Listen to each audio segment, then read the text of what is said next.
Будущее Туркмении. Овеяна ширь от хазарских зыбей, до глади Джейхуна ветрами Туркмении. Блаженство очей моих, род полей, поток, порожденный горами Туркмении.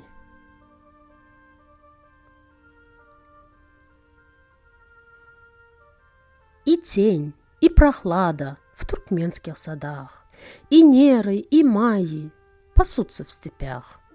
Рейхан расцветает в охряных песках, луга изобильны цветами Туркмении.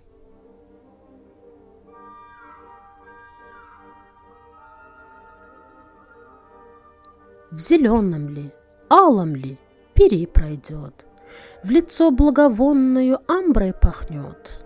Возглавлен мудрейшими дружный народ, гордится земля городами Туркмении.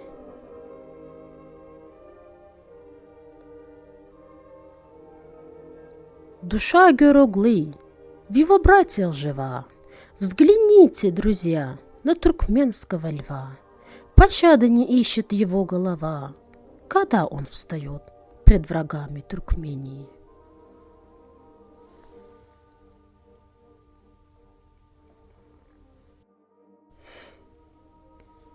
Единой семьёю живут племена, для тоя разделена скатерть одна, высокая доля отчизне дана, и тает гранит пред войсками Туркмении.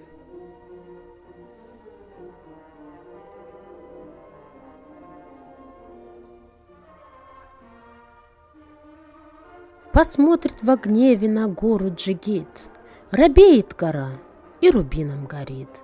Не воды, а мед в половодье бурлит, и влага в союзе с полями Туркмении.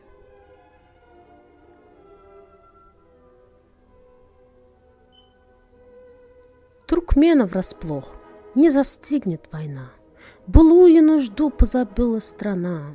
Здесь розы не вянут, из них ни одна не ропщет в разлуке с певцами Туркмении.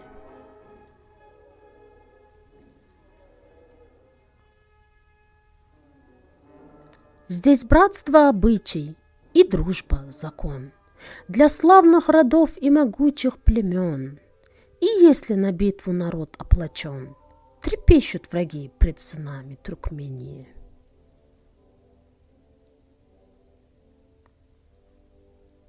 Куда бы дороги Туркмен не вели, расступятся горные кряжи земли. Потомкам запомнится Махтамкули.